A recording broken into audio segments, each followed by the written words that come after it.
I don't really care for modern politicians, really any of them at all. And I say that not to insult them, although I am insulting them.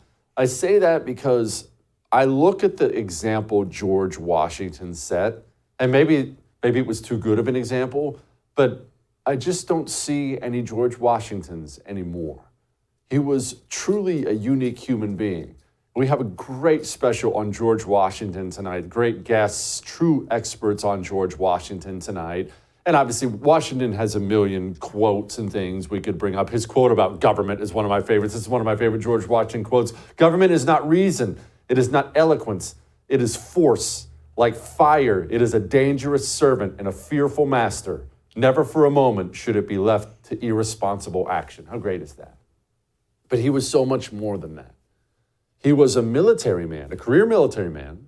He was involved in the French and Indian War, of all kinds, an accomplished career military man who despised war, spoke often about how he wanted war, which he called a plague on mankind, how he wanted war to be eliminated forever. He was tall. You know, George Washington was very, very tall, over 6 feet tall, which back then that was gigantic, very, very tall human being. And he was the leader, obviously, of the Continental Army during the American Revolution. And one of my favorite things about George Washington was how much he valued the lives of his troops, how much they respected him, and he earned that respect by placing value on their lives. Meaning George Washington's ability to tactically retreat is second to none. I know people don't like to talk about retreating, but you go to any military college today in the world, and they will talk about George Washington and the brilliance of his tactical retreat strategy. If his troops, he knew they weren't endless. He knew the British had more troops, more guns, more cannons, more ships. He knew the situation. If his troops were in a bad spot, if the battle was not ideal for them, perfectly ideal for them, he would simply grab them and slip away so they could fight again another day. This frustrated the British to no end. The British, of course, wanted him to just stand and fight like a man, just stand there. And George Washington would say, in time, I will. Someday, but not today. Did you know that George Washington woke up every single day and he spent time on his knees in prayer? Devoutly godly man. Did you know that? Did you know that George Washington dearly loved his wife? But all these things we talk about with George Washington and all the endless stories we could tell, which we'll get to with the experts, the story about him riding through battle and ending the battle with a bunch of bullet holes through his overcoat. None of them touched him. Things like that. Horses keep getting shot out from under him. Nothing touches him. Beyond any of these things, maybe my favorite thing about George Washington was this. George Washington gave up power. And there's an old Roman story about a man named Cincinnatus. Yes, that's how they got the name Cincinnati. But Cincinnatus was his name because the Romans would pick a dictator for themselves in times of war, because you really can't have a government that's run by a bunch of people. So the Romans would say, hey, all right, everything's yours. You're the dictator now. Temporarily, we hope. It's just for times of war. And Cincinnatus rose up, fought, won, and then promptly gave all that power back and retired. And from that day, Romans would praise him. Why so much praise?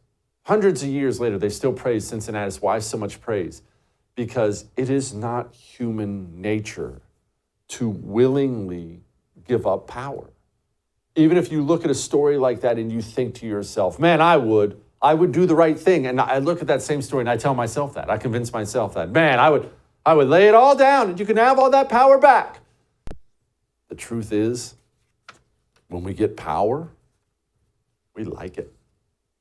If you were immediately made the most powerful man in America tomorrow, and they told you, hey, every part of America is at your disposal, and your life became fancy mansions and private jets, private security, the best foods, the best clothes, the best everything, and that became your life, and you had people under your command, everything at your beck and call.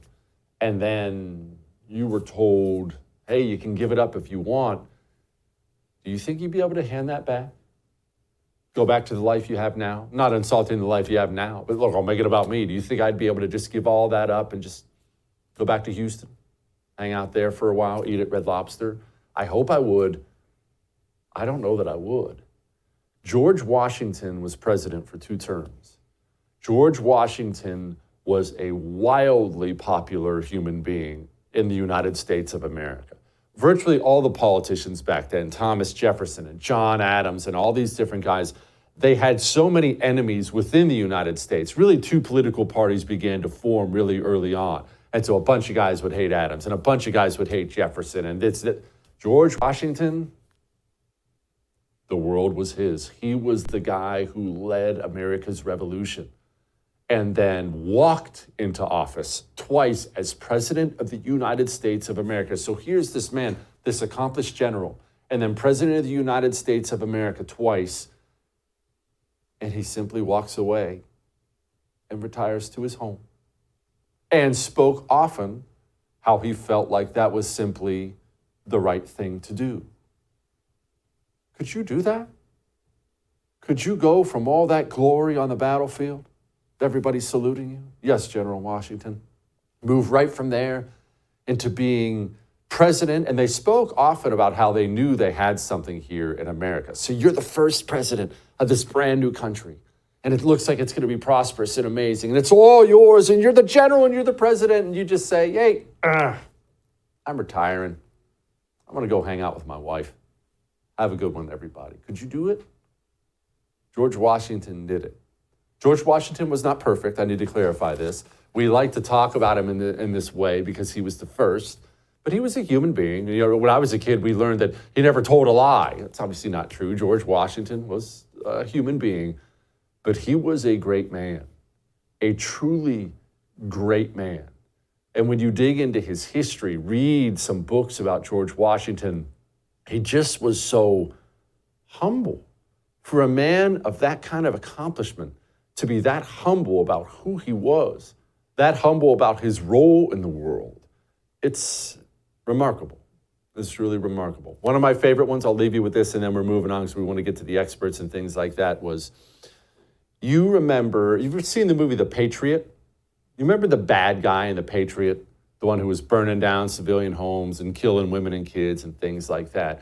Well, that guy was actually based on a true British general at the time, colonel, maybe colonel general, I can't remember what it was. I think it was colonel at the time. And it was custom for once a war was over, you would have a big banquet with all the commanders from both sides, all the fancy officers on both sides. And after the British surrendered to us, George Washington honored them in our victory, in their loss, and chose to host a banquet. So everyone's invited. It's always a big fancy banquet. This is how war is done. We all come together at the end, so on and so forth. Everyone was invited, except for one man. That man, the bad guy you saw in The Patriot, his invitation didn't get lost in the mail. George Washington said, that man doesn't get to come. No honor for him. That was George Washington. You want to watch our special on George Washington? It's freaking awesome. Well, you can. All you have to do is become a First TV supporter. That gives you access to all of our specials on demand, and it's cake. All you have to go to is thefirsttv.com/support. Thefirsttv.com/support. Become a supporter. Enjoy learning about George Washington.